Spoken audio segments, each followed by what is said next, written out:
Today, Starbucks workers vote to unionize at one store in upstate New York, but rejected unionization at a second location. And luxury brands are selling millions of dollars worth of items in the Metaverse. One industry is running especially fast to embrace the new trend. And ratings agency Fitch downgrades China's Evergrande and another property developer today, saying they defaulted on billions of dollars of debt. That and much more coming up on NTD Business. Good evening. Great to have you with us. I'm Paul Graney. The Labour Department says claims for unemployment benefits have dropped to a new low. Today, the department released its weekly Jobless Claims report. It found 184,000 claims for benefits were made in the week ending December 4th.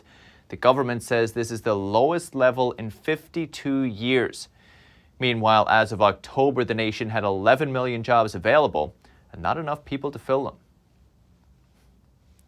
And in perhaps unwelcome news for Starbucks, baristas at one of its own cafes in upstate New York have voted to unionize. Starbucks tried persuading them not to, saying a union would be a wedge between employer and employee. But today, about 2/3 of workers at a cafe in Buffalo rejected those calls in favor of banding together. Pro-union workers campaigned on the idea staff could better negotiate with Starbucks through a union. And if that's the case, it could have been a triple whammy for Starbucks today, as votes were counted at 2 other Buffalo locations too. But results just in show one of those cafes has chosen not to unionize. The workers were organized by an outside group called the Workers United of Upstate New York. Starbucks tried to counter the group's efforts by boosting pay, even sending top executives to Buffalo to meet with staff, but to little avail, it seems. Starbucks had said it would accept the result of the votes. And the CEO of Better.com has apologized. He laid off hundreds of employees over a Zoom call last week. NTD's Faye Quarter has more on what he has to say and what happened. The CEO of Better.com has apologized after his mass Zoom layoff made headlines worldwide. And yet there's more. Former employee Christian Chapman said it was the craziest layoff he's ever seen. It was like the air got sucked out of the room. I mean, it was like being just kicked in the gut. It was very cold. It was very callous.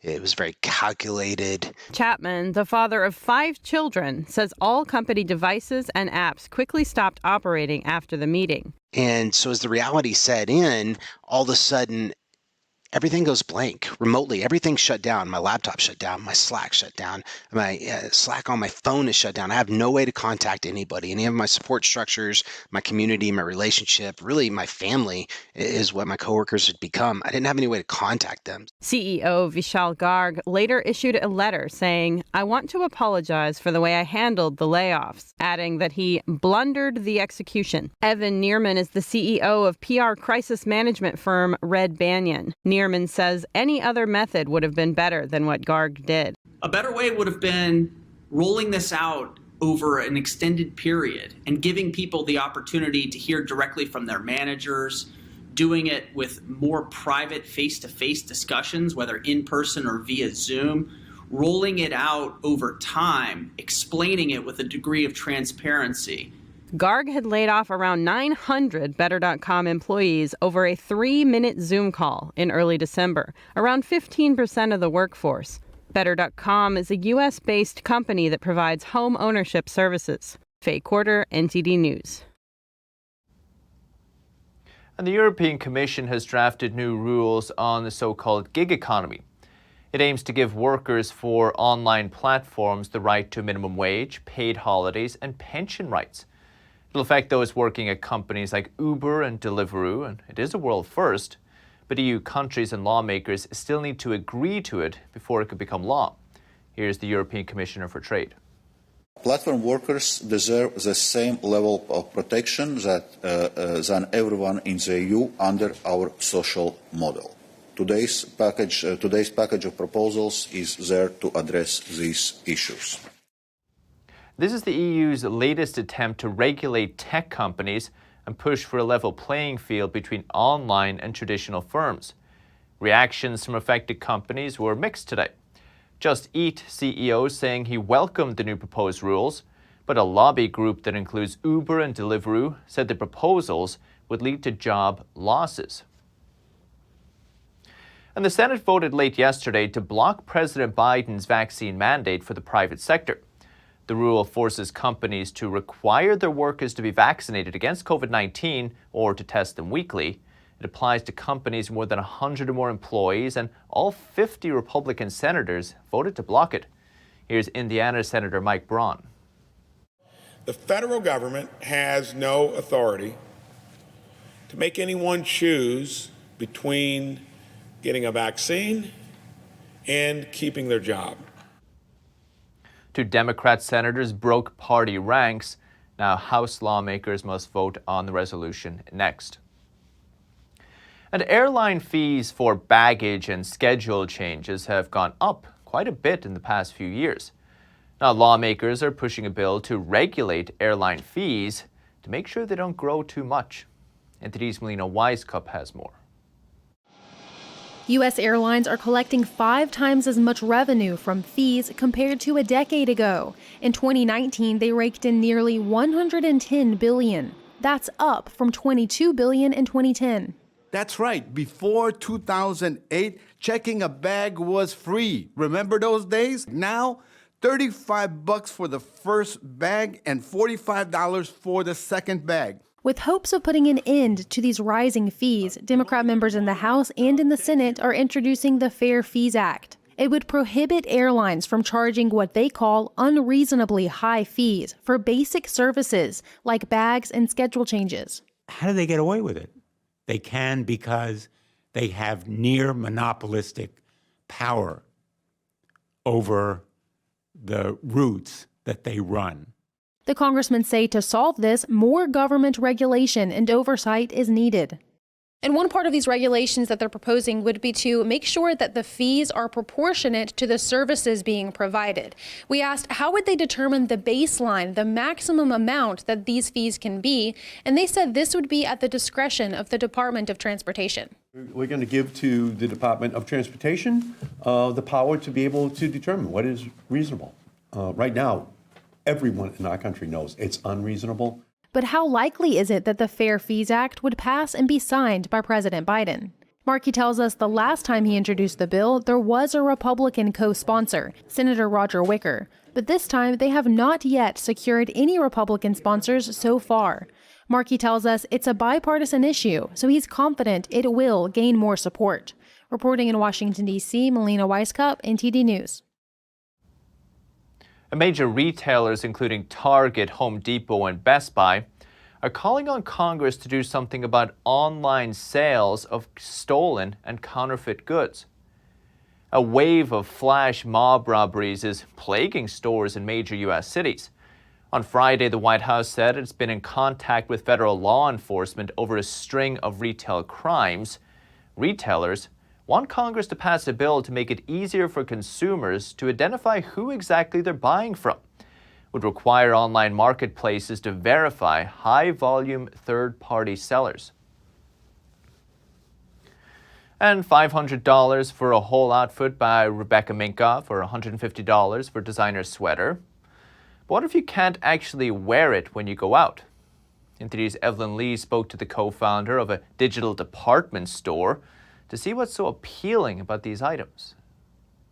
Gucci, Balenciaga, Burberry, and others will now sell you items that you can't wear, but you can certainly show them off in the Metaverse.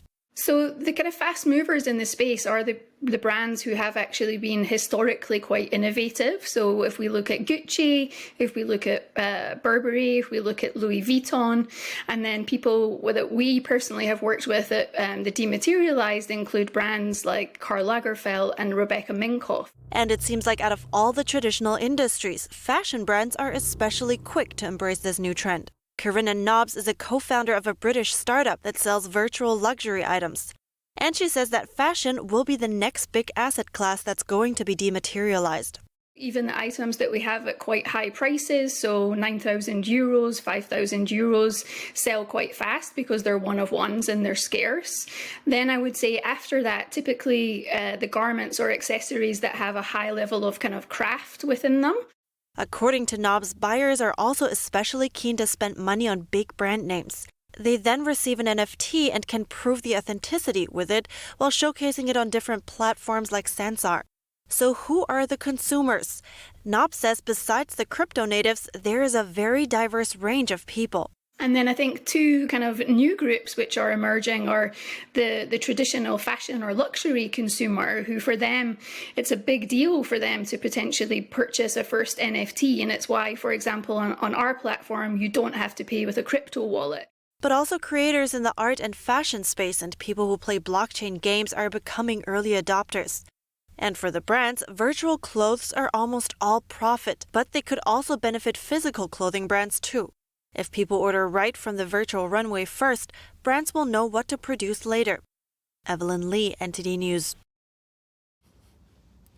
Back in the real world, Rent the Runway shares slipped in extended trading after the company announced deeper losses in the third quarter.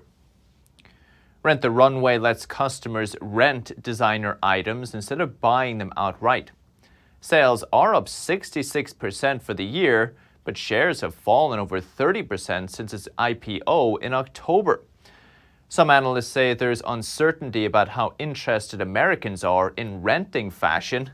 The platform is also yet to turn a profit. But according to the CEO, the total number of active and paused subscribers surpassed pre-COVID numbers for the first time. Wall Street closed lower today after 3 straight days of gains. The Dow pretty much unchanged. S&P 500 lost 34 points, about 0.7%. The Nasdaq lost 270 points, about 1.7%. And shipping giant Maersk just unveiled its design for a methanol-powered ultra-large container ship. 8 are currently on order. Hyundai will build the ships. They'll be able to carry 16,000 20-foot units. Maersk says the vessels will be carbon neutral and equipped with a dual fuel engine setup. That allows it to operate on green methanol as well as conventional low sulfur fuel. Its fuel tank is big enough too. It'll be able to complete a full round trip from Asia to Europe running on green methanol without refueling. Maersk wants to be carbon neutral by 2050. These vessels will move it closer to that goal. And supply chain chaos is affecting the chemical industry. Urea, a key ingredient in agricultural fertilizer and diesel fuel, is skyrocketing in price due to disruptions in global supply. NTD's Colin Fredrickson has the details. A shortage of the chemical urea has led to prices skyrocketing. Prices have risen over 70% this year as urea futures have surged on high coal prices and concerns over low energy supplies. China and Russia, the world's biggest producers of urea, have restricted exports to ensure supplies for domestic consumption. This is forcing other countries to find alternative suppliers. According to the World Bank, China accounts for about 1/10 of the world's urea-based fertilizer exports. As the price of fuel and fertilizer began rising this year, the Chinese regime sent billions of dollars in subsidies and other support for domestic farmers and ordered a de facto ban on fertilizer exports through early 2022. South Korea, which heavily relies on urea exports from China, is facing critical shortages. Urea is used to reduce diesel vehicle and industrial emissions, and South Korea doesn't allow diesel engines to run without it. So truck drivers face a risk of unemployment. In India, farmers are also fearing for their livelihoods. Fertilizer shortages have led to farmers rioting outside of government distribution centers, as well as clashes with police. Colin Fredrickson, NTD News. And Italy has fined Amazon nearly $1.3 billion for alleged abuse of its market dominance. It's one of the biggest ever penalties imposed on an American tech giant in Europe. The country's antitrust watchdog said Amazon is abusing its dominant market position in the Italian market to help sellers using its logistics service over other rivals. The U.S. giant allegedly gave those sellers priority when customers searched for a product. Amazon, though, said it strongly disagrees with the decision, calling it unjustified and disproportionate. And Fitch Ratings says China Evergrande and another Chinese property developer, Kaisa, have defaulted on billions of dollars in debt. Evergrande, one of China's largest developers, missed an interest payment last month but had a 30-day grace period to make it. That month has passed, there's no word from Evergrande about the payment, and when Fitch reached out to it for an update, Evergrande didn't respond. Fitch just assumes no payment was made. China's property market is massive and massively indebted. Last month, the Federal Reserve warned trouble in the Chinese real estate could impact the global economy, and trouble seems to be brewing. Developers like Fantasia, Modernland, Cynic, and Kaisa have all defaulted in recent months. Property makes up about 30% of China's GDP, but home sales have fallen almost 25% in the 12 months through November. And a secret deal between Apple and Beijing. It's a $100 billion agreement to help the communist country develop its economy. And in exchange, Beijing is easing its crackdown on Apple's business operations in China, giving the tech giant some assistance. NTD's Olin Richards has the story. The news of the deal came out from U.S.-based technology website The Information on Tuesday. The media outlet had done interviews with people familiar with the matter and viewed some internal Apple documents. Apple CEO Tim Cook signed the agreement in 2016 when he visited China, and it lasted 5 years. Back then, the company was dealing with a series of regulatory action in China. The report added Chinese officials believed Apple was not contributing enough to Chinese economy. As a result, Cook signed an investment agreement of $275 billion with a Chinese regime agency. It included building new Apple retail stores, research and development centers, and renewable energy projects. The deal didn't stop there. Apple also promised to help China build the most advanced manufacturing technologies. The CCP had an ambitious development plan called the 13th Five-Year Plan. Regarding the plan, Apple vowed to grow together with Chinese enterprises to achieve mutual benefits and a win-win situation. Internal documents viewed by The Information revealed that Apple also made compromises to Chinese authorities in other areas. In 2015, Chinese authorities demanded that Apple Maps make some islands in the East China Sea look big on the map. China and Japan have been in a dispute over who owns the islands. Chinese regulators threatened not to approve Apple Watch if the company doesn't comply. Apple followed the demand. Apple's App Store in China also looks different than the App Store in the U.S. and other countries. Tens of thousands of apps are missing, including apps of foreign news outlets and encrypted messaging services. Tools for organizing pro-democracy protests are blocked. Apple said it removed the apps in order to comply with Chinese laws. And what about data safety? Apple also appeared to comply with Chinese authorities in this area. According to a New York Times report, Apple is moving some of the personal data of Chinese customers to a data center in the Chinese city of Guiyang. And this data center is a state-owned company. Local authorities have direct access to the data stored there. In the years following the agreement, Apple has been very active in China. For example, the company signed a deal with China's largest wind turbine maker, which is located in Xinjiang, where ethnic Uyghurs face suppression by the communist regime. Apple also launched a $300 million investment fund for clean energy in China. The tech giant added 11 more retail stores and brought a Chinese manufacturer into iPhone 13 production. For Apple, China has turned into a cash cow. In a single year, the company made a record $68 billion in revenue in what it calls Greater China, which includes Hong Kong and Taiwan. And about 1/5 of Apple's total sales come from this region. Still to come this evening. Google releases the most popular keywords that people searched for this year. Can you guess what topped the list? And NASA launches a new X-ray telescope designed to unravel the mysteries of the universe. That and more coming up on NTD Business.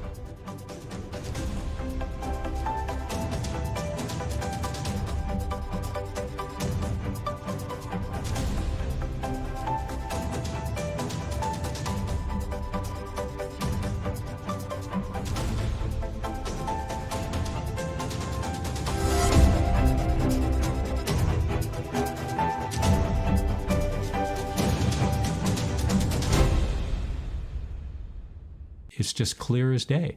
The media, whether it's broadcast, cable, or print media, has become extremely biased. And I started looking online for alternative ways to get information. And I saw an ad for a free trial. And I looked at it and I said, Epoch Times. I mean, come on, this is end of days type of stuff. I mean, what are they going to be talking about here? And I said, well, it's a free trial. Let me dig in. Is it giving me both sides? Is it giving me an objective point of view here? I have looked for opportunities to see where they might be biased, and I don't find it. It has given me a level of trust in media that I didn't think I'd ever get back. I love the Epoch Times because it has renewed my faith in the idea that a reliable, responsible, non-biased source of information is available. And I can say that I love it because of that. Secure, the true solution for your digital privacy and security. Secure is a private and secure messaging and email solution hosted in Switzerland, using military-grade encryption and Swiss privacy laws, giving you true privacy.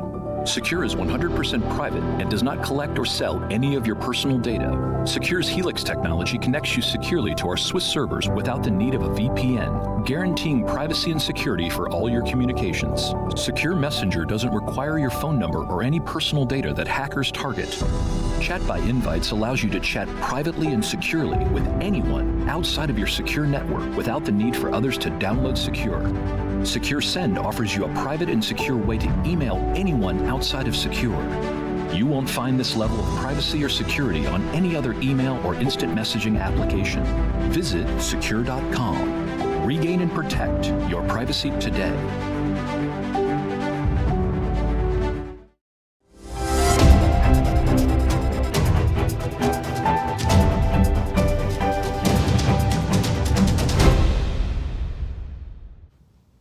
Welcome back. Apple Airtags help you keep track of things. You just attach the device to your keys or your TV remote, and you'll see its location on your phone. But Canadian thieves are apparently using them to steal luxury vehicles. Police say they attach the AirTag to a parked car and track its location so they can steal it later. Since September, there have been 5 instances of AirTag-related car thefts in southern Ontario, York region. So if you own a luxury vehicle, you may want to consider using a radio frequency detector to find potentially hidden AirTags. And Google has released its year-in search lists for 2021. In 2020, coronavirus predictably topped the list globally and dominated much of the US list. This year, the top trending global searches focused on sports, with sports searches making up 8 of the top 10. World Cup cricket matches ruled the list. The NBA ranked number 4 and topped the United States list. And the late rapper DMX and the Korean Netflix show Squid Game also made global and US lists. In the US, politics and finance also made the top 10. They included the Georgia Senate race, which decided control of the Senate, and government stimulus payments. And x-rays at the doctor's office are one thing, but x-rays that can help us understand black holes, that's out of this world, literally. It's called X-ray astronomy. In early Thursday morning, NASA launched its new X-ray telescope mission called IXPE. It's to measure X-rays released by black holes and neutron stars. It's the first space observatory of its kind. Scientists say IXPE will tell them more about cosmic X-ray sources than they can learn by studying their brightness and color spectrum, which will help them test and refine theories of how the universe works. And a Russian jeweler is celebrating 30 years in business.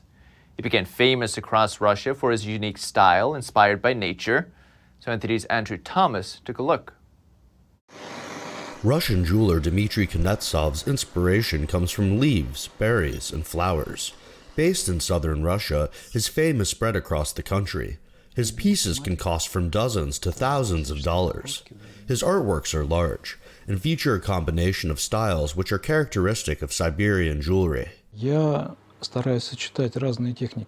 I try to combine different techniques for making jewelry, which make it possible to combine shapes, textures, volumes, and often it's from the contrast of these shapes and textures, on the difference in density, etc., that my most typical things, let's put it this way, turn out.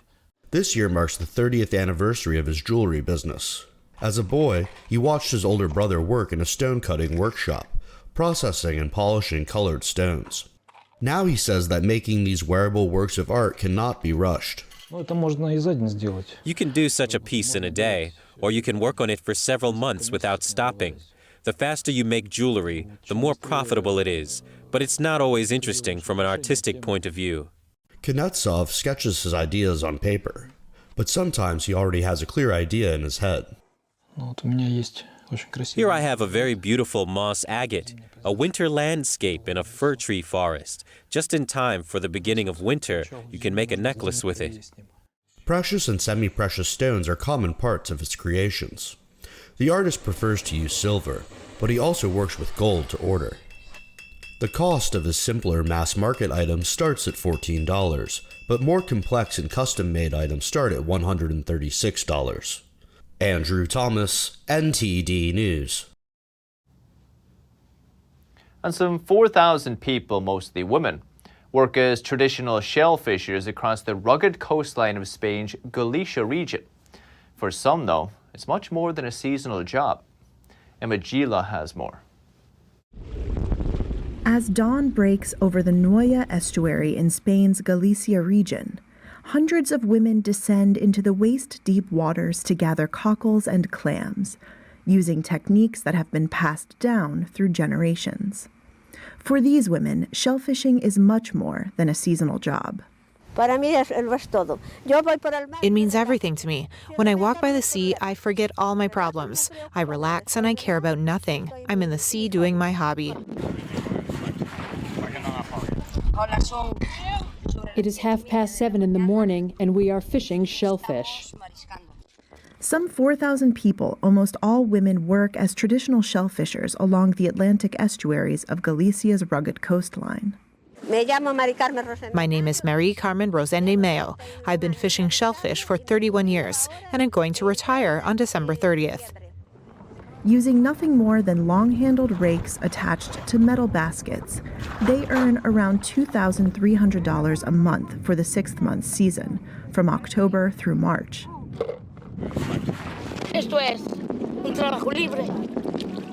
This is a freeing job. You are like a seagull. You are free. This always drew my attention since I was a little girl.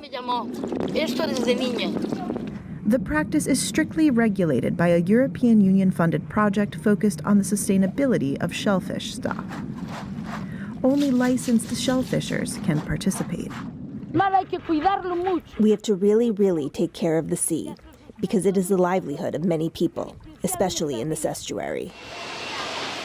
At the end of the day, each woman's catch is weighed and shipped off. Some of the old-timers have seen the perception of shellfishing change over time. Many years ago, they used to say, "What is your job? Are you a shellfisherwoman? Yuck, shellfisherwoman?" And now, how many would like to be a shellfisherman? Alida Elena, who is 35, is one of a new generation of women learning the ropes. Working at sea infatuates you. As soon as the day is over, I am eager for the next day to come so I can return.